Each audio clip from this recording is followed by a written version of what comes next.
So we will have the same concept of resolution of forces. So already we have discussed in previous lecture. We have started the resolution of forces. So just in 5 minutes I will repeat the concept of resolution of forces because the next concepts are dependent on the resolution of forces. So today we will have in 5 minutes the review of what we have already studied in the previous lectures regarding the resolution of forces. So resolution of forces, as I have already said you in the previous lecture, that if if one force it has been acting, it is somewhere in the plane intermediate in between x and y axis. So if it is not fixed that whether it is acting on x axis or y axis, it has been acting intermediate in between x and y axis, and it has been making an angle of theta with x or y axis. So we have to find out its effect on the body. What is the effect of that force on the body, because it is not acting on x axis and y axis, it is acting in intermediate in between x and y axis. So in that case we have to find out its effect. So resolution of forces, we are resolving that inclined force, we are resolving that inclined force into x component and y component, because normally we are having graph in x and y axis. Okay, we are drawing the graph in x and y axis, so we are resolving that force along x and y axis, so that it is simple to resolve it. What is the resolution of forces in simple concept? The intensity, it has been divided in two parts, or it has been converted in two parts. Suppose the intensity of that single force, inclined force, it has been 20 kilonewton. At that time we are dividing that 20 into two different parts along x and y axis, but the effect of that two parts or the two component, it is same as the single force. Okay, so the effect will be same. Wait a minute, I am having a call. Sir lecture है 10-15 minute से. हाँ हाँ हाँ, मैं lecture हो जाता तो आता हूँ. ठीक है. So we are resolving that force into a single force. So this concept is nothing but the resolution of forces. This is in short, it is nothing but the resolution of forces. Okay. So resolution of forces is nothing but resolving that force into two different components. Okay. So in short, I will go through the slides which I have already covered in the previous lectures. So that with the help of this concept we will clear some more concept of resolution of forces, because this resolution of forces, why I am repeating once again, because it is very important. Depending upon this resolution of forces, you have to find out the forces along x and y directions. Okay, you have to divide that single force along x and y directions, so that we have to find out the intensity of that force. Suppose a single force that has been acting, so what is the effect of that force along x and y axis? What is that effect of that force along x and y axis? Okay, because this concept, it will be used in all the units. This resolution of forces and forthcoming, that is the resultant of forces. So this concept will be used in all the remaining units also, because the concept, it has been cleared regarding how to resolve the forces. So it is the concept will be more cleared for the resolution of forces. That means the remaining concept regarding unit number 2, 3 and 4, it will be clear. If there is any doubt regarding the resolution of forces, the remaining units will not be solved properly. Okay, therefore we will go through the concept regarding resolution of forces. So next is nothing but, what is resolution of forces? I have already said splitting of, dividing of the force into two components, but the effect of that force, that the two components is same as the single force. Okay, the effect will be same, only we are, for the convenience or for the sake of the finding out its intensity, we are dividing the force into two components, but the effect of that force on a body will not be changed. The effect of that force on a body will not be changed. Okay, only for convenience, for solving the problem, we are dividing that single force into two components. Again, the principle of resolution is the same. We are having the algebraic sum of all the forces. We are combining, or we are having the algebraic sum of all the forces. The algebraic sum of all the forces is nothing but the sum of the resolved parts of a number of forces in a given directions is equals to the resolved parts of the resultant in the same directions. That means the algebraic sums of the resolved parts, that means the different components, the when we are combining, or when we are adding all the different forces, the addition will be the same, or the single force, the addition will be the same, the intensity of original force, the addition will be the same, the algebraic sum will be the same, the intensity will be the same as the given force. जो given force रहेगा उसी का रहेगा, ठीक है ना, उसी को divide करेंगे आप different इसमें, ठीक है. तो this is nothing but the resolution of forces. Next is, after resolution of forces, next is nothing but the resolution forces. Here there is a simple example in which I have taken along first quadrant. There is a force which has been inclined and which has been acted along these directions. So this is nothing but the along x and y axis. So here there is an inclined force which is making an angle of theta with the horizontal axis. So as I have already said, we have to first that is keep in mind that this inclined force, whether it has been making an angle with horizontal and whether it has been making an angle with vertical, okay. So first we have to properly see this angle made by this inclined force, the angle made by this inclined force, whether it has been making with horizontal axis or whether it has been making with vertical axis. But in this first case it has been making with horizontal axis. So just we have to use the concept of sin theta cos theta, the simple concept which you have already studied in the mathematics 11th 12th also, या फिर engineering M1 also. The simple sin theta cos theta concept will be used to find out the, okay,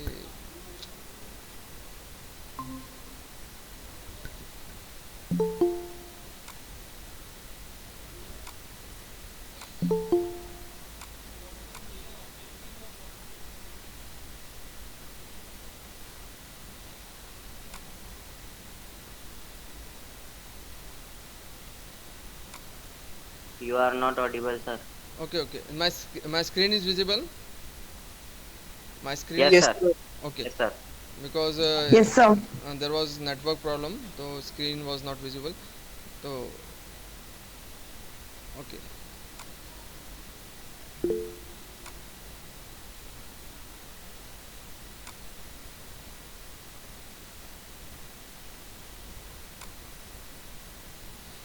So angle made with x-axis and angle made with y-axis, okay. So we have to first identify whether that inclined force it has been making an angle with x-axis or whether it has been making an angle with y-axis. This first concept we have to see, okay. So whether that force is making an angle with x and y-axis, okay. Next we have to see whether that force it is away from the point and whether that force is towards the point. These are the two concepts is also important. Whether this force is away from the point, here it is away from the point, it is pull force. When we are pulling something, this force is called as the pulling force. So whether this force is away from the point, then this force is called as the pulling force, pulling intensity. Whereas in some cases it is towards the point also, okay. So in that case we have to find out but this all cases are away from the point, okay. So first we have to find out, or we have to keep in mind about the theta, whether it has been making with x and y axis, and next whether it is having a pulling force or pushing force. Pushing force is towards the point, pulling force is away from the point, ठीक है.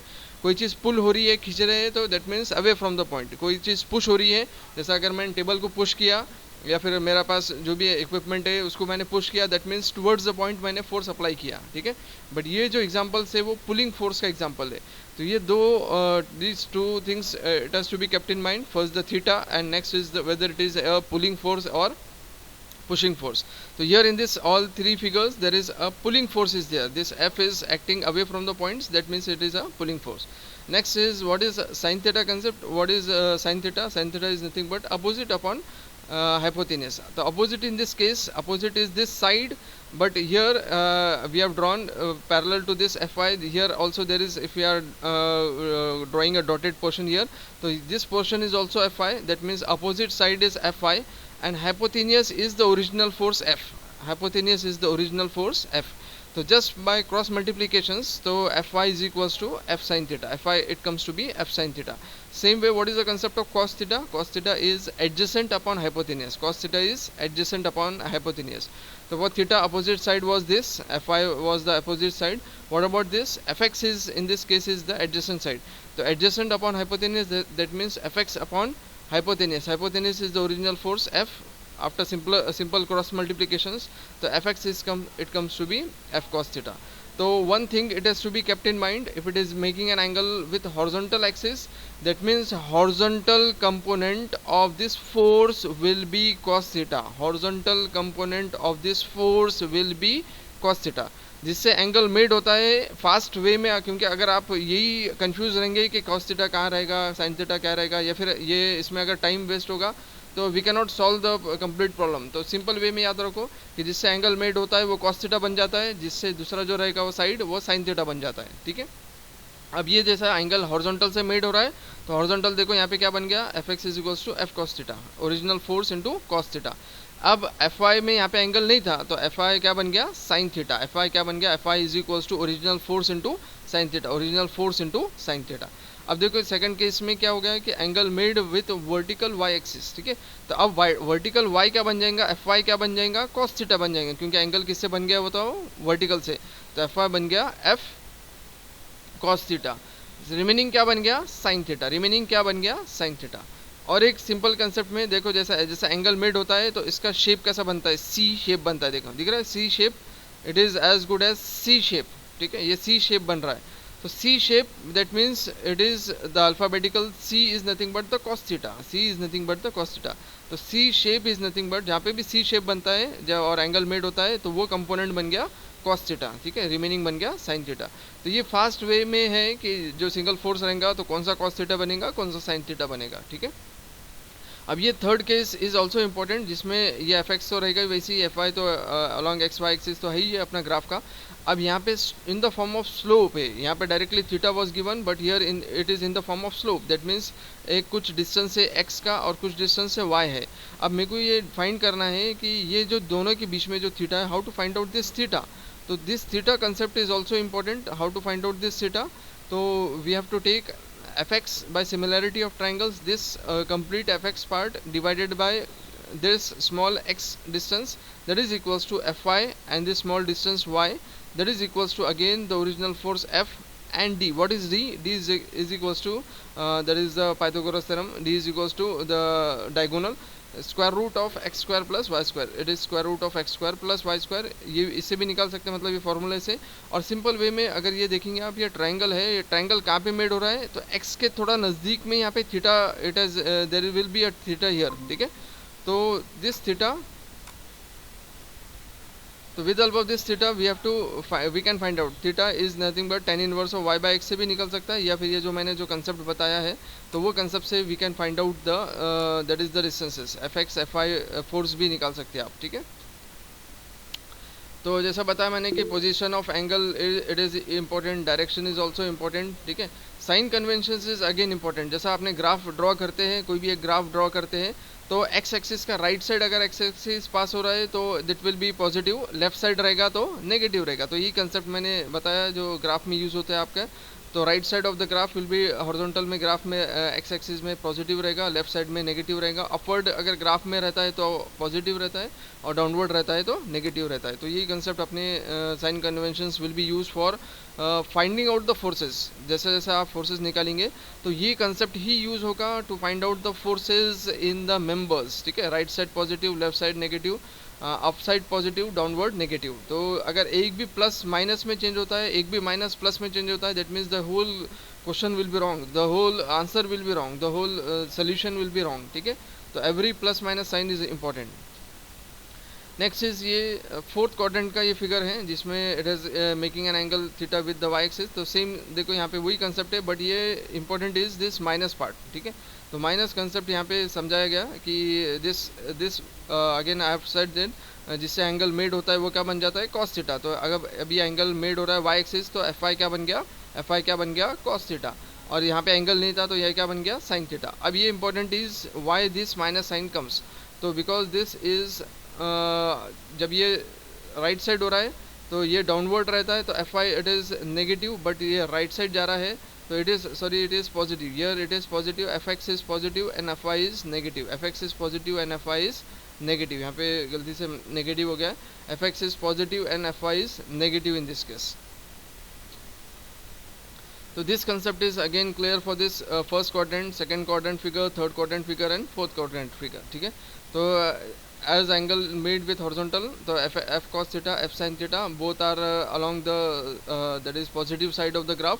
So x is also positive, y is also positive, that means plus f cos theta and plus f sin theta. What about second quadrant? Second quadrant में angle made horizontal से ही था, तो F cos theta तो आ गया, F sine theta आ गया, but what about the sign conventions? तो F cos theta will be negative, why? Because it is left side. What about F sine theta? It is upward, it is taken as positive. Third quadrant में देखो angle made with horizontal ही है, तो horizontal बन गया cos theta sine theta. अब next is plus किसको रहेगा, माइनस किसको रहेगा, ठीक है. अब देखो लेफ्ट साइड में गया है, तो इसलिए therefore this x concept is minus, x component is minus. अब ये डाउनवर्ड जा रहा है, therefore F sine theta y component is also minus, ठीक है. अब फोर्थ क्वाड्रेंट में देखो again it has been making an angle with horizontally. अब जब डिवाइड करेंगे तो क्या होगा, एफ कॉस थीटा और एफ साइन थीटा बन जाएगा. अब इसमें F cos theta F sine theta में प्लस माइनस कौन है, तो horizontal component is positive, that is f cos theta is positive, whereas f sin theta is negative. Why? Because it is downward. Why it is positive? Because it is right side, ठीक है. तो this plus minus sign is it has taken care in this present slide, because plus minus concept is very very important. We have to properly denote the force with the proper sign, whether it is upward, downward, right side, left side. So depending upon the sign conventions, we have to use positive sign or negative sign. Again, what is a resultant force? As I've already resolution and resultant are reverse of each other, ठीक है. Resultant and resolutions are reverse of each others. In resolution of forces, we are resolving a single force into two components. But what is resultant force? When number of forces are acting on a body, so what is that combined effect of that force on a body? Combined effect क्या रहेगा? Suppose there are 10 numbers of forces are acting on a single body. तो अब ये different directions में जब 10 numbers of forces are acting on a single body, what is the combined effect of, और how to convert this 10 effect of 10 forces into a single force? तो single conversion of all this forces into a single force is nothing but the resultant force, ठीक है. We are converting all the different forces which are acting on different directions, different planes, different quadrants, different angles. तो जो भी different से positions में act हो रहे थे, अब इन सब का इफेक्ट एक बॉडी पे एक पोजीशन में कौन सा पोजीशन रहेगा, कौन सा क्या रहेगा उसका इफेक्ट, तो वो मालूम करने के लिए this is nothing but the resultant force, ठीक है. It is nothing but the resultant force. तो single force which produces same effect on the body as the number of forces are producing on it while acting simultaneously, ठीक है. तो ये उसका क्या हो रहा है कि डिवाइड हो रहा है कि all the forces they are converting into a single force. It has been divided into a single force. अब जैसा जब सारे अफेक्ट को सारे फोर्सेस को आप डिवाइड करें या फिर कंबाइन करें एक सिंगल फोर्स में, तो कुछ फोर्स उसमें इंक्लाइंड होंगे. Some forces will be in inclined directions, जैसा रेजोल्यूशन फोर्सेस में इंक्लाइंड था. तो जैसे सम फोर्सेस इंक्लाइंड रहेंगे, कुछ वर्टिकल रहेंगे एक्स एक्सिस पे, वाई एक्सिस पे रहेंगे, कुछ एक्स एक्सिस पे रहेंगे, और कुछ दोनों के बीच में रहेंगे. जो दोनों के बीच में रहेंगे तो वो रेजोल्यूशन ऑफ फोर्सेस से उसका एक्स कंपोनेंट निकालेंगे, आप उसका वाई कंपोनेंट निकालेंगे. अब रेजोल्यूशन ऑफ फोर्सेस क्या बोलता है कि सारे एक्स कंपोनेंट को कंबाइंड करो, combined all the x component of the different forces, ठीक है. सब सारे एक्स कंपोनेंट के फोर्सेस को कंबाइन करो.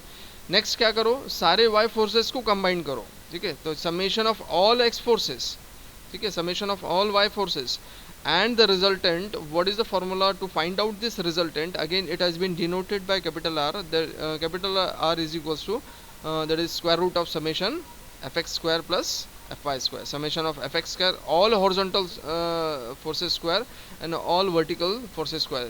So this is Pythagoras theorem, it has been used. तो suppose this resultant, अब ये एक एग्जांपल दिया कि ये फर्स्ट क्वाड्रेंट में, बट ये क्वाड्रेंट डिसाइड होगा कि एफ एक्स और एफ वाई की वैल्यू पे, ठीक है. जब आप सब कंबाइन करने के बाद सपोज एफ एक्स की वैल्यू प्लस आती है और एफ वाई की वैल्यू भी प्लस आती है, दैट मीन्स मेरा रिजल्टेंट फर्स्ट क्वाड्रेंट में रहेगा, क्योंकि एफ एक्स इज पॉजिटिव, तो right side we have taken as positive, F Y is also positive, तो upward is also positive. That means मेरा रिजल्टेंट फर्स्ट क्वाड्रेंट में आ गया, जिसके वजह से वो कैसे डिसाइड किया मैंने, एफ एक्स समेशन करने के बाद में जो वैल्यू के साथ प्लस और माइनस साइन आई, अगर प्लस वैल्यू आती है तो दैट मीन्स यहाँ पे मैं ड्रॉ कर दूंगा, वाई की वैल्यू प्लस आती है तो वर्टिकल ऊपर की तरफ ड्रॉ हो जाएगा और रिजल्टेंट तो सेंटर पे ही रहेगा. अब हॉरिजॉन्टल से मेड होता है एंगल वो उसका, तो रिजल्टेंट मेरा बन गया फर्स्ट क्वाड्रेंट में. ऐसा ज़रूरी नहीं है कि always the resultant will B it will lie in first quadrant. it will be in second quadrant also, it will be in third quadrant also, it will be in fourth quadrant also, and it will be dependent on summation of fx and fy. It will be dependent on summation of fx and fy. समझ में आया सबको? ठीक है, कि fx और fy के plus और माइनस साइन पे डिपेंडेंट करेगा कि रिजल्टेंट पहले क्वाड्रेंट में है या फिर सेकंड में है या फिर थर्ड में है या फिर फोर्थ में है. ठीक है, तो r is equal to square root of summation of fx square and fy square. How to find out angle made by this resultant. अब ये रिजल्टेंट तो ड्रॉ कर दिए, बट वो कितना एंगल पे है, whether it is 30 degrees 40 50 60 70 degrees 80 degrees और कौन सी डिग्री पे है. तो वो डिग्री निकालने के लिए आप सिंपल tan थीटा निकाल रहे हैं. आप tan theta is equal to opposite upon adjacent. अगर मैंने थीटा यहाँ पे कंसिडर किया तो tan थीटा का फॉर्मूला क्या, opposite. Opposite is vertical part, that is fy. Opposite upon adjacent, adjacent is fx. तो fy अपॉन fx. अब थीटा को अगर निकालना है तो theta is equal to tan inverse of summation of fy by fx, summation of fy by fx. तो ये resolution of forces समझ में आया सबको? Yes yes sir. ओके. तो रेजोल्यूशन ऑफ फोर्सेस का डायरेक्शन बहुत ज़्यादा इंपॉर्टेंट है कि वो डिपेंडेंट करेगा fx के समेशन होने के बाद. जब आप सबको समेशन कर देंगे तो आप जब कैल्शियम में सॉल्व करेंगे तो जो वैल्यू आती है, अगर प्लस वैल्यू आती है तो उसका, जैसे ये फिगर है, ये प्लस वाला फिगर है जिसमें दोनों भी वैल्यू fx भी प्लस है fy भी प्लस है.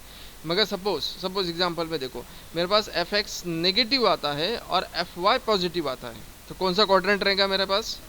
Resultant will lie in which quadrant? अगर जिसमें fx is negative and fy is positive, तो रिजल्टेंट कौन से क्वाड्रेंट में रहेगा? सेकंड.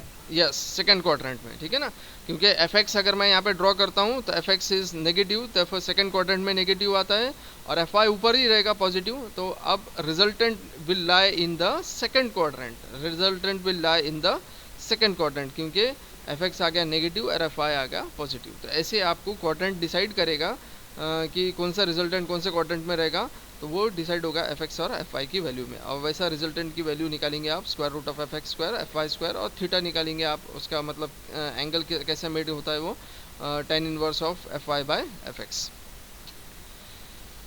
अगेन अब देखो, मैंने जैसा बताया कि एक तो रिजल्टेंट लाई होता है इंटरमीडिएट में, तो उसकी वैल्यू तो निकल जाएंगी fx fy से, summation of r is equal to square root of fx square fy square.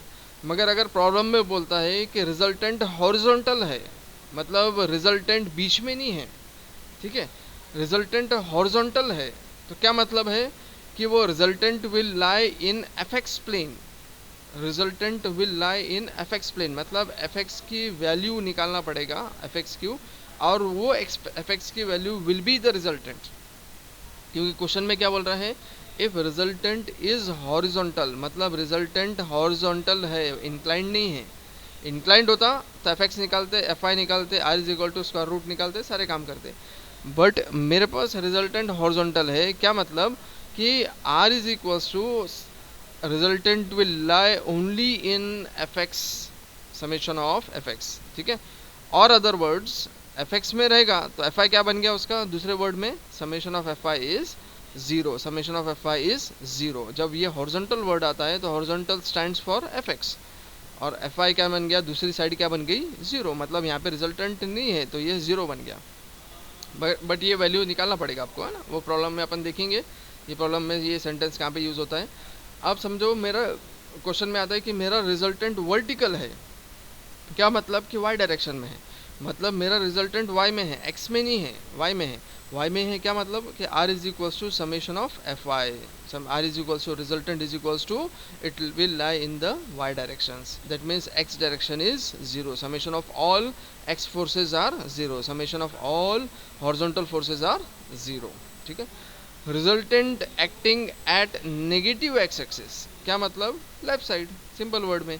Resultant acting at negative y axis, that means resultant नीचे की तरफ है. मतलब ये सारे सेंटेंसेस यूज होते हैं while it has been given in the questions. Resultant is horizontal, तो ये इसका मतलब ये दो हो गए, serial number 1 serial number 2. Resultant हो गया वर्टिकल, इसका क्या मतलब, ये दो सेंटेंस बन गए इसके. Resultant acting at negative x axis, क्या मतलब कि ये रिजल्टेंट लेफ्ट साइड रहेगा. और resultant acting at negative axis, that means resultant नीचे की तरफ रहेगा। ये concept is again very very important, ठीक है। तो ये कंसेप्ट था फोर्स के ऊपर डिपेंडेंट, इसलिए मैंने सारा चीज़ रिपीट इसलिए किया था क्योंकि in order to clear this concept, movement concept. What is movement?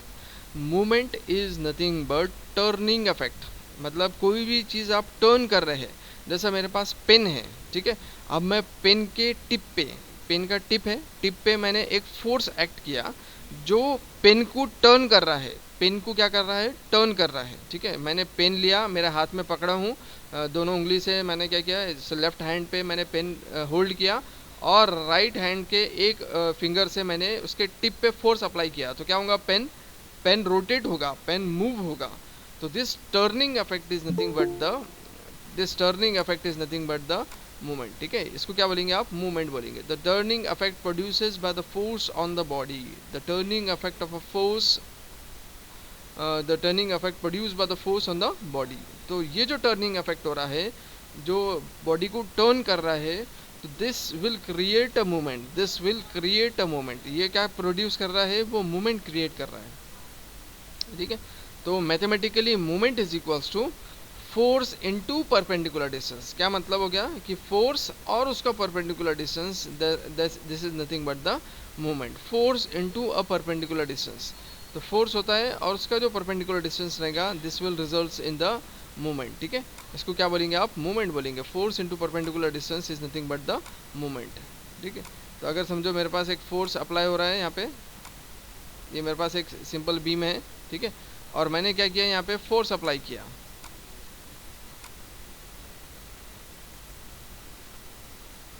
ठीक है, दिख रहा है यहाँ पे फोर्स।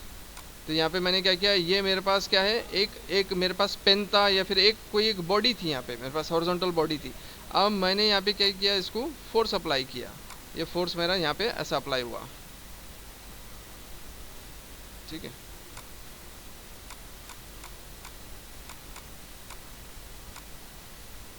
तो ये फोर्स अप्लाई करने की वजह से क्या हो गया, ये बेंड हो रहा है नीचे की तरफ, क्या होगा, ये ऐसा रोटेट हो जाएगा, ठीक है। ये रोटेट होगा क्योंकि ये बॉडी पे मैंने फोर्स अप्लाई किया, ठीक है, ये फोर्स अप्लाई किया। तो what is the movement, this turning force, this turning effect produced by the force on the body. तो व्हाट इज दिस डिस्टेंस, ये डिस्टेंस इज इंपॉर्टेंट। तो this distance is nothing but d, ये distance क्या रहेगा इसका, this distance is called as the d. ये distance जो रहेगा, this distance is nothing but d, ठीक है, ये डी रहेगा। तो this is perpendicular distance is nothing but the D. तो movement is equals to force into perpendicular distance. तो ये फोर्स रहेगा 15, जो भी रहेगा यहाँ पे मेरे पास अगर फोर्स रहेगा, समझो मेरे पास यहाँ पे फोर्स अगर है, this force is nothing but 10 और 15 अगर फोर्स है मेरे पास यहाँ पे, तो मूवमेंट की इंटेंसिटी क्या बन जाएगी मेरे पास, मूवमेंट की इंटेंसिटी बन जाएगी, movement intensity will be m is equals to, capital M is equals to, that is m is equal to force into distance, तो F into d, this F into d, ठीक है। तो F into d is nothing but the force into perpendicular distance, ठीक है। तो this force into this distance, perpendicular distance, is nothing but the moment. तो m is equals to force into perpendicular distance. What is the unit for this force, it has been measured in newton. Force जो measure होता है वो Newton में होता है। Distance कैसा major होता है, ऐसा unit of the distance is meters, तो न्यूटन मीटर्स। अगर फोर्स किलो न्यूटन में होता है तो मेरा यूनिट क्या बनेगा, किलो न्यूटन मीटर्स, ठीक है। अगर फोर्स न्यूटन में रहता है मगर डिस्टेंस सेंटीमीटर में रहता है तो क्या बनेगा, न्यूटन सेंटीमीटर्स। तो ये डिपेंड करता है कि फोर्स काय में मेजर हो रहा है और डिस्टेंस काय में मेजर हो रहा है। Force already always it has been measured in newtons, force जो रहता है वो न्यूटन में रहता है, ठीक है। तो movement of a force F about O is denoted by movement of force about O। अगर मैंने इसको नाम दिया O पॉइंट पे, ठीक है, अगर मैंने यहाँ पे इसका नाम दिया हूँ O, तो this point is nothing but O, ठीक है। तो this distance at point O, तो ये पॉइंट क्या हो गया, O हो गया, ठीक है। तो movement of this force about this O, ये फोर्स का अबाउट दिस O, तो this is the 15 into d और M into F into D. तो F into d about this O, तो लिखते वक्त कैसे लिखेंगे आप, M stands for movement, F stands for force and O stands for the point at which we are taking the movement of this force. Movement of force about O पढ़ते वक्त कैसा पढ़ेंगे, movement of force about O, M F O, movement of force about O, ठीक है। ये concept समझ में आया सबको? Yes, okay. What about the sign conventions? और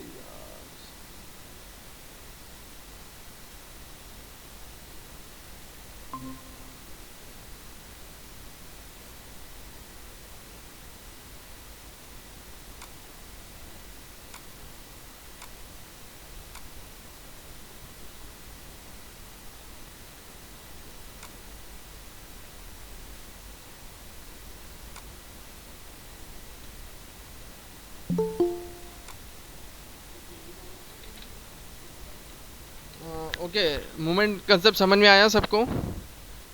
yes, movement is clear everyone? Movement clear हुआ? ओके, मूवमेंट, हाँ, मूवमेंट कंसेप्ट बहुत ज़्यादा इंपॉर्टेंट है, वो डिपेंडेंट फोर्स पे है, ठीक है ना। तो movement concept is important. Movement is simple word में क्या है कि perpendicular distance into force into perpendicular distance. इसमें दो चीज़ याद रखना है, जैसा मैंने यहाँ पे फिगर ड्रॉ किया था, स्मॉल फिगर जो ड्रॉ किया था, इसमें दो चीज़ याद रखना मूवमेंट के लिए कि फोर्स वर्टिकल होगा और डिस्टेंस हॉरिजॉन्टल होगा, तो उसको आप मूवमेंट बोलेंगे, क्योंकि इसने क्या बोला, परपेंडिकुलर डिस्टेंस। क्या मतलब परपेंडिकुलर? कि इसमें फोर्स वर्टिकल होना चाहिए और डिस्टेंस हॉरिजॉन्टल होना चाहिए, या फिर फोर्स हॉरिजॉन्टल होना चाहिए और डिस्टेंस वर्टिकल होना चाहिए, ये भी हो सकता है, दोनों चीज़ें। ये केस में क्या हो गया कि फोर्स वर्टिकल हो गया और डिस्टेंस हॉरिजॉन्टल हो गया, तो ये डिस्टेंस परपेंडिकुलर बन गया, तो जिसकी वजह से मूवमेंट क्रिएट होगा, ठीक है। मूवमेंट कब क्रिएट होगा? जिसमें ये कंडीशन सेटिस्फाई होती है, जिसमें मूवमेंट फोर्स वर्टिकल होना चाहिए और डिस्टेंस हॉरिजॉन्टल होना चाहिए। सेम वे अगर मैंने ड्रॉ किया, जैसा अगर मेरे पास ये एक वर्टिकल है, ठीक है, और मेरे पास फोर्स अप्लाई कर रहा हूँ मैं ऐसा, ठीक है, फोर्स अप्लाई कर रहा हूँ हॉरिजॉन्टल में,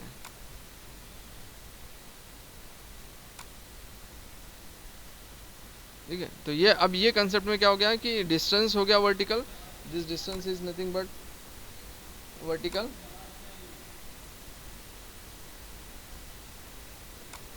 ये डिस्टेंस बन गया वर्टिकल, और फोर्स क्या हो गया, ये फोर्स यहाँ पे बन गया, ये ठीक है, यहाँ पे फोर्स आ जाएगा। तो ये अभी ये सेकंड केस में क्या हो गया कि डिस्टेंस वर्टिकल हो गया और फोर्स हॉरिजॉन्टल हो गया, तो ये भी चल सकता है, ठीक है। मगर मूवमेंट के लिए क्या होना चाहिए कि दोनों चीज़ अलग अलग होना चाहिए। वर्टिकल फोर्स रहेगा तो डिस्टेंस हॉरिजॉन्टल रहेगा, डिस्टेंस हॉरिजॉन्टल रहेगा तो फोर्स वर्टिकल रहेगा। तो ये देखो यहाँ पे अब ये दो केसेस बन गया, एक केस में डिस्टेंस हॉरिजॉन्टल हो गया तो फोर्स वर्टिकल बन गया, दूसरे केस में हॉरिजॉन्टल फोर्स हो गया तो डिस्टेंस वर्टिकल हो गया। अब इसका मूवमेंट यहाँ पे होगा, ऊपर की तरफ होगा, ठीक है ना। इसका मूवमेंट क्या होगा, यहाँ पे होगा, ठीक है, at this point O, at this point O, ठीक है, ये this is nothing but the point O. Force movement about this point O, तो क्या बनेगा, एफ इंटू डी। तो इसके लिए important is the distance should be perpendicular, the distance should be perpendicular, the distance should be perpendicular. This is nothing but the concept of movement. ये क्या है, concept of movement है, जिसमें distance क्या बन गया, परपेंडिकुलर बन गया। अब यही चीज़ आपने यहाँ पे रिपीट की है, मतलब ये अंडरस्टैंड करने के लिए I have taken the number of forces which are acting on a single beam, इसको बीम बोलते हैं, ठीक है। ये जो हॉरिजॉन्टल मेंबर जो रहता है, इसको टेक्निकली जो रहता है civil engineering point of view, it is called as beam, ठीक है। तो ये हॉरिजॉन्टल मेंबर इज बीम, जिसमें अलग अलग फोर्सेज एक्ट हो रहे हैं। देखो, एक फोर्स ऊपर की तरफ आ रहा है यहाँ पे, एक फोर्स यहाँ पे एक्ट हो रहा है, ये पॉइंट ओ है, फिर एक फोर्स नीचे की तरफ जा रहा है और एक फोर्स नीचे की तरफ जा रहा है, ठीक है। तो ये सारा साइन कन्वेंशन मालूम करने के लिए या फिर इसका अफेक्ट डिफरेंट पॉइंट्स पे मालूम करने के लिए आपका मूवमेंट कंसेप्ट क्लियर करना चाहिए, ठीक है। तो इसके लिए एक सिंपल एक एग्जांपल मैंने लिया हूँ यहाँ पे, movement of force P, M P O. क्या मतलब, movement of force P at a point O, movement of force P at a point O, M P O. लिखते वक्त कैसे लिखते हैं, कैपिटल एम कैपिटल पी थोड़ा सा उसके ऊपर में और ओ थोड़ा सा नीचे में, ठीक है। Movement of a force P eight a point O। अब देखो P यहाँ पे एक पॉइंट पे एक्ट हो रहा है P, अब मेरे को मूवमेंट कहाँ लेना है, कहाँ लेना है, O पे। अब मैं इसको रोटेट करूँगा O पे, उसके लिए क्या कंसेप्ट बोला था कि फोर्स वर्टिकल होना चाहिए, डिस्टेंस हॉरिजॉन्टल होना चाहिए। मतलब ये कंडीशन सेटिस्फाई हो चुकी है कि जिसमें फोर्स वर्टिकल है और डिस्टेंस हॉरिजॉन्टल है, मतलब मेरा मूवमेंट बनेगा। मूवमेंट कब बनेगा, जब फोर्स और डिस्टेंस अपोजिट मतलब अलग अलग होना है। वर्टिकल और हॉरिजॉन्टल, हॉरिजॉन्टल और वर्टिकल ऐसा परपेंडिकुलर में होना चाहिए। तो ये कंसेप्ट क्लियर हो गया। उसके बाद अब मैं मूवमेंट लूँगा ओ पे। तो अब देखो कैसा घूम रहा है, ये कैसा घूम रहा है, क्लॉकवाइज कैसा घूम रहा है। घड़ी कैसी घूमती है अपनी, क्लॉकवाइज। घड़ी देखे आपके रिस्ट वॉच जो रहेगा या फिर जो अपना घड़ी जो रहती है, तो घड़ी कैसा मूव होती है, क्लॉकवाइज। ठीक है, तो ये क्लॉकवाइज डायरेक्शन में मूव कर रहा है। ठीक है, क्लॉकवाइज। तो P force and distance about O, तो नीचे देखो डिस्टेंस कितना है, एक्स सेंटीमीटर वाई सेंटीमीटर। तो डिस्टेंस क्या बन गया, X plus Y centimetre, X plus Y centimetres. तो p into X plus Y centimetres, p into X plus Y centimetres. तो ये बन गया उसका डिस्टेंस अबाउट ओ। अब मूव होते वक्त घड़ी जैसे मूव हो रही है उसको डायरेक्शन को बोलेंगे आप क्लॉकवाइज। तो जब ऐसा ये क्लॉकवाइज मूव हो रहा है तो ये कंडीशन में वी विल कॉल दिस और we will take the sign convention for clockwise as positive plus V, V E plus V, क्या मतलब पॉजिटिव। जब ये क्लॉकवाइज मूव हो रहा है तो वो बनेगा पॉजिटिव, और एंटी क्लॉकवाइज हो रहा है तो वो बनेगा नेगेटिव। जैसा आपने फोर्सेस का था, right side positive, left side negative, upward positive, downward negative, वैसा मूवमेंट का कंसेप्ट है। अगर क्लॉकवाइज मूवमेंट क्रिएट होता है तो it will be positive, anti clockwise movement create होता है तो it will be negative. Yes,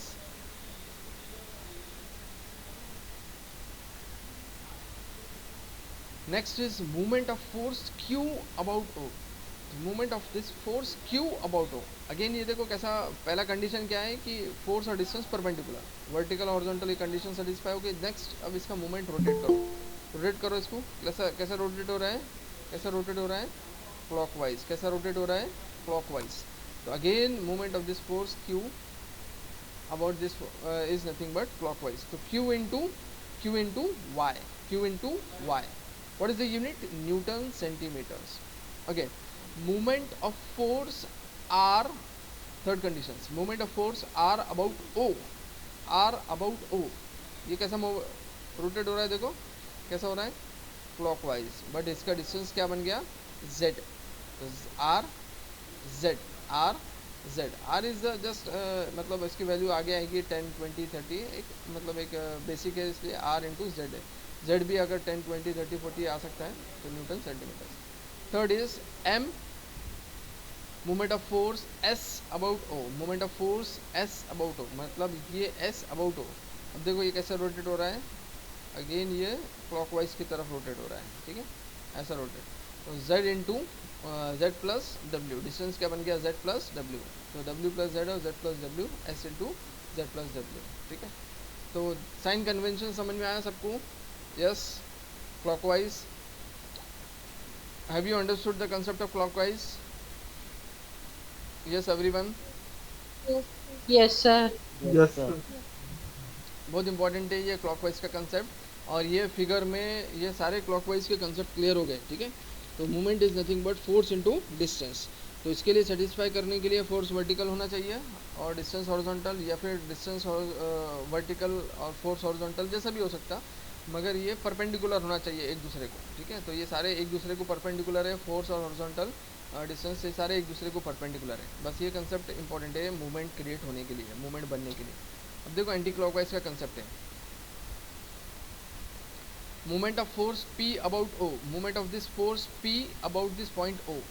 अब देखो मूवमेंट ऑफ फोर्स p कैसा रोटेट हो रहा है, देखो नीचे से o पे ऐसा घुमाओ इसको। ठीक है, तो जब घूमेगा तो कैसे क्रिएट होगा, देखो एंटी क्लॉकवाइज कैसा क्रिएट हो रहा है, उल्टी तरफ घूम रहा है ये। ठीक है, तो इट इज़ एंटी क्लॉकवाइज। ठीक है, तो एंटी क्लॉकवाइज, तो anti clockwise is taken as negative, तो माइनस लिया इसने, minus p into what about the distance about o, x plus Y, X plus Y minus P X plus Y. Movement of force q about o, again anti clockwise, but q into Y is the distance, तो q into Y रहेगा, मगर minus q रहेगा क्योंकि anti clockwise. वैसे r का देखो, r about o, again distance anti clockwise हो गया r into Z. s about o देखो कितना है, z प्लस w इसका डिस्टेंस हो गया, बट ये भी देखो कैसा क्रिएट हो रहा है, एंटी क्लॉकवाइज, उल्टा घूम रहा है, उल्टा। ठीक है, तो उल्टा जो रहेगा anti clockwise will be taken as negative and clockwise will be taken as positive. तो आपके in today's lectures we have seen the 5 sign conventions, जिसमें ग्राफ के 4 साइन कन्वेंशन देखे आपने और मूवमेंट के 2 साइन कन्वेंशन देखे आपने, ऐसे 6 sign convention it is very very important while solving the problems. ठीक है, मैं बार बार रिपीट कर रहा हूँ कि one positive sign when we are changing to negative sign the whole problem will be converting to zero marks रहेगा आपको। ठीक है, एक भी प्लस चेंज होता है माइनस में, एक भी माइनस प्लस में चेंज होता है, दैट मीन्स आपका पूरा प्रॉब्लम रॉन्ग हो रहा है, पूरा प्रॉब्लम क्या हो रहा है आपका, रॉन्ग हो रहा है। ठीक है, तो एंटी क्लॉकवाइज का कंसेप्ट समझ में आया? Yes yes sir. Okay, next अभी 1-2 स्लाइड्स ही बाकी है, 12 तो बज गए हैं, मगर 1-2 स्लाइड्स अपन कवर कर लेंगे so that this topic will be covered.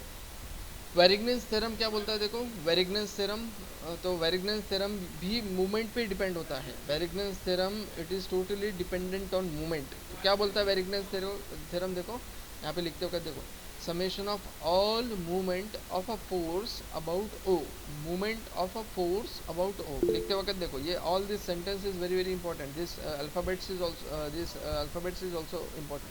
summation की साइन ऐसी रहती है, summation of movement of all forces about O is equals to movement of resultant about O, movement of resultant about O, movement of resultant about O, movement of all forces about O that is equals to moment of resultant about O। ठीक है, moment of resultant about O, तो moment of all forces about any point is equals to the moment of resultant about that point। ठीक है, तो ये क्या बन गया इसका, that is nothing but the, this is nothing but the Varignance theorem। ठीक है, तो moment of all forces about O is equals to moment of resultant about O, तो ये इसका Varignance theorem है। वेरिग्नेंस थ्योरम क्या बोलता है कि सब जितने फोर्सेस एक्ट हो रहे हैं मेरे बॉडी में, उसका मूवमेंट एक पॉइंट पे लूँगा मैं, दैट इज़ इक्वल्स टू उसका जो रिजल्टेंट रहेगा, जो कन्वर्जन होगा, जैसा मैंने रिजल्टेंट बताया R is equal to square root of F X square plus F Y square, तो वो रिजल्टेंट का भी मूवमेंट वही पॉइंट पे लेना है आपको, वो रिजल्टेंट जो बनेगा उसका भी मूवमेंट वही पॉइंट पे लेना है। ये दोनों एक दूसरे को इक्वल है, that is nothing but the Varignon's theorem, this is equal to each other, this is nothing but the Varignon's theorem. अब note, Varignon's theorem is use to locate the position of resultant, तो X bar बोलते हैं इसको। ठीक है, X bar is equal, that is position where resultant cuts X axis, Y bar रहेगा तो क्या मतलब वाई एक्सिस, तो सिंपल है, अगर एक्स बार अगर वर्ड आता है तो resultant it is intersecting X axis, Y bar आता है तो it is intersecting Y axis. Third condition, while finding X axis X bar we take Y component of resultant, अगर x बार निकालना है तो उसका अपोजिट में क्या रहेगा, y, तो क्या निकालना पड़ेगा, summation of F Y, because क्या रहता है डिस्टेंस, परपेंडिकुलर डिस्टेंस रहता है, तो एफ वाई अगर लेते तो उसका डिस्टेंस क्या बन जाएगा x। ठीक है, और y बार मतलब अगर डिस्टेंस रहेगा तो उसका फोर्स क्या बनेगा x, summation of F X, simple way. ठीक है, अगर डिस्टेंस x है तो फोर्स y रहेगा, summation of all y forces, distance y है तो summation of all x forces. ठीक है, क्यों यूज हो रहा है ये, तो this is nothing but the movement of all forces, movement of all forces about point O, movement of all forces about point O, तो summation of F Y into X bar, summation of F Y into X bar. Next is summation movement of all forces, same way देखो, अब यहाँ पे क्या force y है तो distance x हो गया, फोर्स x है तो डिस्टेंस क्या बन गया, y बन गया, डिस्टेंस क्या बन गया, y बन गया। ठीक है, तो ये वेरिग्नेंस थ्योरम समझ में आया सबको? Yes, Varignon's theorem, yes sir. हाँ, वेरिग्नेंस थ्योरम का डेफिनेशन इज इम्पोर्टेंट। मुझे नहीं समझ में आया सर। वेरिग्नेंस थ्योरम देखो क्या बोल रहा है, वेरिग्नेंस थ्योरम में 2 थिंग्स आर इम्पोर्टेंट। वेरिग्नेंस थ्योरम क्या बोलता है, movement of all forces, movement क्या है, force into distance, force into perpendicular distance, तो मेरे बॉडी पे जितने फोर्सेस एक्ट होंगे सारे फोर्सेस का मेरे को मूवमेंट लेना है, सारे फोर्सेस का क्या करना है, मूवमेंट लेना है और उसका समेशन करना है। समेशन मतलब addition, summation is nothing but addition, तो मेरे बॉडी पे जितने फोर्सेस एक्ट हो रहे हैं वो सारे फोर्सेस को मैं ऐड करूँगा, समेशन करूँगा, मतलब क्या करूँगा, ऐड करूँगा उसको, दैट इज इक्वल टू उसका जो रिजल्टेंट निकलेगा, रिजल्टेंट क्या है, what is the definition of resultant? Resultant is converting of different forces into a single force. Resultant का क्या मतलब है? रिजल्टेंट का कि जो डिफरेंट फोर्सेस एक्ट हो रहे थे, मैंने उसको कंबाइन करके एक फोर्स में कन्वर्ट किया, तो वो जो रिजल्टेंट है उसका भी मेरे को क्या करना है, मूवमेंट लेना है। एक तो मैंने फोर्स का मूवमेंट लिया ओ पे, और रिजल्टेंट का मूवमेंट भी ओ पे लिया, तो ये दोनों एक दूसरे को इक्वेट करेंगे, तो this is nothing but the Varignon's theorem, this is nothing but the Varignon's theorem. ठीक है, तो ये कंसेप्ट और ज़्यादा क्लियर होगा while we will solve the problems. ठीक है, ये सारा अभी आपको ऐसा दिख रहा है कि ये थ्योरी में हो रहा है, तो मतलब कुछ कुछ ऐसा होगा कि ये सब ऊपर से जाएगा। ठीक है, but when we will actually solve the problems, आप सिर्फ अभी थोड़ा सा एक मतलब माइंड पे रखो कि what is Varignon's theorem, how to find out the Varignon's theorem का फॉर्मूला क्या है, ये सब चीज़ें याद रखो। बट एक्चुअल जब प्रॉब्लम सॉल्व होगा, तो this Varignon's theorem, how it will be implemented, और how we will combined all forces, how the resultant will be converted into how the different forces will be converted into a resultant force, ये सारा जो concept है ये problem के हिसाब से concept will be more clear. ठीक है, concept will be more clear, क्योंकि मैं आपको ये एक्सप्लेनेशन में ज़्यादा एक्सप्लेन नहीं कर सकता, क्योंकि while solving the problem, while we will solve the problem, this concept will be more clear. ठीक है, जो प्रॉब्लम सॉल्व करेंगे जिसमें आप एक्चुअल मूवमेंट लेंगे, एक्चुअल फोर्स का डिस्टेंस कैलकुलेट करेंगे, या फिर उसका मूवमेंट कैसा होगा, क्लॉकवाइज एंटी क्लॉकवाइज, ये सारी चीज़ें प्रॉब्लम में more easily it will B solve. ठीक है, तो लास्ट में क्या बताया था मैंने, यहाँ पे नीचे में ब्लॉक में जो ड्रॉ किए थे, summation of all movement of all forces about O is equals to force into distance. अगर फोर्स वर्टिकल है तो डिस्टेंस हॉरिजॉन्टल रहेगा, फोर्स हॉरिजॉन्टल है तो डिस्टेंस वर्टिकल होगा। सिंपल है, ये तो मूवमेंट का डेफिनेशन ही मैंने बताया था कि एक चीज़ वर्टिकल रहेगा तो दूसरा हॉरिजॉन्टल होगा, दूसरा वर्टिकल रहेगा तो पहला हॉरिजॉन्टल रहेगा। तो यहाँ पे अगर फोर्स वर्टिकल है तो डिस्टेंस हॉरिजॉन्टल हो गया, और डिस्टेंस हॉरिजॉन्टल है तो फोर्स वर्टिकल हो गया। ठीक है, वेरिगनेस theorem, Varignon's theorem is clear. Varignon's theorem is clear. Next is okay. Next is couple. अब couple देखो क्या बोलता है। couple भी कंसेप्ट वही है मूवमेंट के जैसा, बट थोड़ा सा अलग रहेगा। couple भी मूवमेंट ही क्रिएट करता है, couple मूवमेंट ही क्रिएट करता है, मगर couple बनाने के लिए we require to like forces. Like मतलब सेम, दोनों फोर्सेस लाइक होना चाहिए और दोनों अपोजिट डायरेक्शन में होना चाहिए कपल बनने के लिए। एक फोर्स देखो राइट साइड मूव हो रहा है, एक फोर्स लेफ्ट साइड मूव हो रहा है, और इन दोनों के बीच में डिस्टेंस है स्मॉल डी। एक फोर्स राइट है, एक फोर्स लेफ्ट है, इन दोनों के बीच में डिस्टेंस डी है। ठीक है, कपल फॉर्म करने के लिए क्या बनेगा, टू इक्वल पैरेलल, दोनों पैरेलल है, इक्वल भी है, 10-10 होगा, 20-20 होगा, 15-15 होगा। तो टू इक्वल पैरेलल भी है, इक्वल भी है, मगर अपोजिट है, एक राइट जा रहा है, एक लेफ्ट जा रहा है। ये तीन कंडीशन हो गए तो कपल फॉर्म होगा। दोनों सेम होना चाहिए, दोनों के बीच में डिस्टेंस होना चाहिए, और दोनों अपोजिट डायरेक्शन में मूव होना चाहिए, तो ये बनेगा कपल। सिंपल एग्जांपल मैंने यहाँ पे फोर व्हीलर का जो टायर रहता है, अगर वो पंचर होता है या फिर मैं टायर चेंज करता हूँ, तो मैं कैसा फोर्स अप्लाई कर रहा हूँ। देखो यहाँ पे नीचे में छोटा सा फिगर मैंने मतलब practical figure of this couple कैसा रहता है। एक देखो, एक सीधा हाथ यहाँ पे अप्लाई हो रहा है, उल्टा हाथ देखो, उल्टे नीचे से इसके उंगलियाँ ऊपर है, इसके मतलब फिंगर्स नीचे है। देखो एक फोर्स है ना ऊपर की तरफ अप्लाई हो रहा है, एक फोर्स नीचे की तरफ अप्लाई है, जिसके वजह से मेरा व्हील जो होगा, टायर जो होगा फोर व्हीलर का, वो रिमूव होगा। समझ में आ रहा? तो देखो यहाँ पे फोर्स एक ऊपर की तरफ अप्लाई हो रहा है, एक नीचे की तरफ हो रहा है।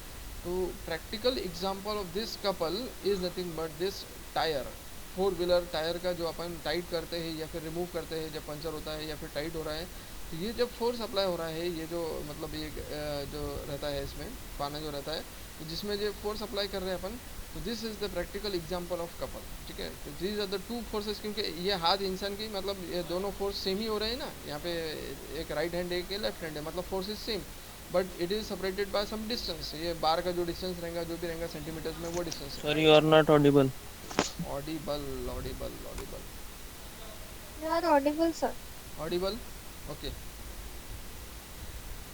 तो this is nothing but the moment. ये practical example of this is the practical example of the couple. ये कपल का एग्जांपल समझ में आया सबको? ठीक है। Yes, sir.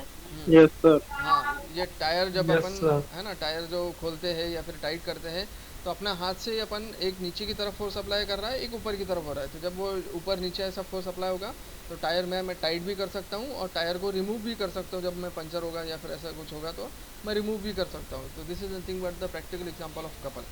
अब कपल की इंटेंसिटी कैसे निकालेंगे? तो क्या करना है आपको, दोनों भी फोर्स तो सेम है, तो कोई भी एक फोर्स लो, एक ऊपर का लो नीचे का लो, दोनों भी 15 है, तो 15 इंटू डी या फिर F into D, F into D will be the intensity of couple. Couple की वैल्यू कैसे निकालेंगे? Value will B F into D, F into D will be the value. अब इसका प्लस है क्या माइनस है, ये कैसे डिसाइड करेंगे? ये दोनों देखो कैसा मूव कर रही है, ये दोनों देखो, एक राइट हो रहा एक लेफ्ट जा रहा है, मगर ये दोनों कंबाइंड होके कैसा मूव हो रहे हैं? देखो clockwise, it is moving clockwise. तो दैट मीन्स ये जो कपल फॉर्म हो रहा है वो क्लॉकवाइज डायरेक्शन में है। ये जो कपल मूव हो रहा है वो क्लॉकवाइज है। इसका रिवर्स भी हो सकता है, ये फिगर रिवर्स भी हो सकती है, ठीक है, तो एंटी क्लॉकवाइज भी हो सकता है, बट ये क्लॉकवाइज कपल फॉर्म हो रहा है, ठीक है। तो दोनों फोर्स मिला के जो उसको मूव कर रहा है, जो पाना है या फिर जो भी है, जो यूटेंसिल है, उसको जो मूव कर रहा है वो कैसा मूव कर रहा है? क्लॉकवाइज की तरफ। अपन एंटी क्लॉकवाइज भी कर सकते हैं, एक तो टाइट करते हैं अपन, एक तो लूज़ करते हैं अपन। तो टाइट करना है तो क्लॉकवाइज करो, लूज़ करना है तो एंटी क्लॉकवाइज करो। जैसा आप नॉर्मली जो टायर अगर टाइट कर रहे हैं तो क्लॉकवाइज फोर्स अप्लाई हो रहा है, और लूज़ कर रहे हैं तो रिमूव कर रहे हैं तो एंटी क्लॉकवाइज फोर्स। तो ये कपल का डेफिनेशन है। This is again the concept of movement is there. If force F is acting at a point O, then movement of a force F at a point O will be 0. अब देखो force भी inclined है और distance भी inclined है, मतलब क्या हो गया? देखो मैंने मूवमेंट का डेफिनेशन क्या बोला था? Distance should be perpendicular, but यहाँ पे क्या हो गया? एफ भी इंक्लाइंड है और डिस्टेंस भी, मतलब वही पॉइंट पे मैं ले रहा हूँ, सेम पॉइंट है, मतलब along the same line is there, ठीक है, along the same line is there. That means movement का डेफिनेशन फुलफिल ही नहीं हो रहा है यहाँ पे, उसको परपेंडिकुलर डिस्टेंस रोटेट होने को नहीं मिल रहा है। तो movement of that force is zero, movement of that force is zero. मतलब क्या मतलब हो गया इसका कि जो फोर्स पे पॉइंट, जो पॉइंट पे फोर्स अप्लाई हो रहा है और वही पॉइंट पे मैं मूवमेंट ले रहा हूँ, तो ऐसा नहीं हो सकता है, ऐसा नहीं होगा, ठीक है। मूवमेंट बनने के लिए मेरे को डिस्टेंस दूर होना चाहिए, मूवमेंट बनने के लिए मेरे को डिस्टेंस परपेंडिकुलर होना चाहिए। सेम पॉइंट पे अगर मैं मूवमेंट बना रहा हूँ तो मूवमेंट बनेगा ही नहीं, सेम पॉइंट पे अगर मैं ले रहा हूँ तो मूवमेंट बनेगा ही नहीं, क्योंकि मेरा फोर्स भी वही पॉइंट पे और ओ मूवमेंट भी मैं ओ पॉइंट वही पॉइंट पे ले रहा हूँ, तो ऐसा कभी नहीं होगा। तो movement of force F about O that is equals to zero, क्योंकि परपेंडिकुलर डिस्टेंस मिल रहा ही नहीं है मूवमेंट का डेफिनेशन फुलफिल करने के लिए, ठीक है। तो ये प्रॉब्लम जब सॉल्व करेंगे अपन, ये कंसेप्ट और ज़्यादा क्लियर होगा, ठीक है, कौन से ज़ीरो आएंगे। तो ये सारे देखो, ये सारे फोर्सेस वही हो रहा है, मूवमेंट में ओ पे ले रहा हूँ और मेरा फोर्स भी हॉरिजॉन्टल है और मैं हॉरिजॉन्टल डायरेक्शन में ही ले रहा हूँ, और मेरा डिस्टेंस भी हॉरिजॉन्टल है, फोर्स भी हॉरिजॉन्टल है, तो मूवमेंट डेफिनेशन क्रिएट नहीं हो रहा है। मेरा मूवमेंट क्या बोलता है कि फोर्स वर्टिकल होना चाहिए, हॉरिजॉन्टल डिस्टेंस हॉरिजॉन्टल होना चाहिए, दोनों अपोजिट होना, परपेंडिकुलर होना चाहिए, मगर मेरा ये केस में F is also horizontal and distance is also horizontal, that means movement will not be created, MFO is equals to 0। वैसे ये इंक्लाइंड फोर्स था, वैसे ये वर्टिकल था, ठीक है।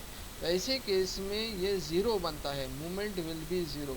ऐसा प्रॉब्लम में नंबर ऑफ केसेस में हो सकता है कि movement after calculation is zero, movement after calculation is zero. पहले से आप ज़ीरो बनाएंगे ऐसा नहीं, आफ्टर कैलकुलेशन में सब होने के बाद मैंने ये उसको डिसाइड किया कि it is zero. Why? Because दोनों का एप्लीकेशन सेम है, दोनों का पॉइंट सेम है, ठीक है। तो ये today's lectures, whether this lecture is clear to everyone? Yes. तो here we will end this today's lectures in which we have discussed about the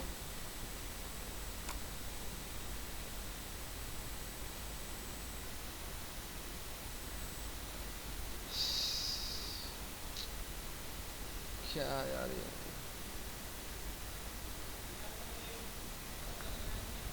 क्या मेरा कितने बार ये नेट जा रहा है ये।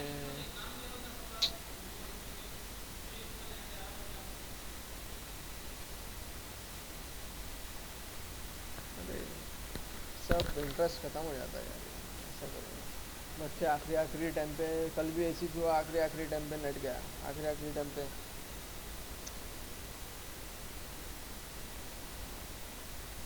अब आता कि नहीं क्या मालूम।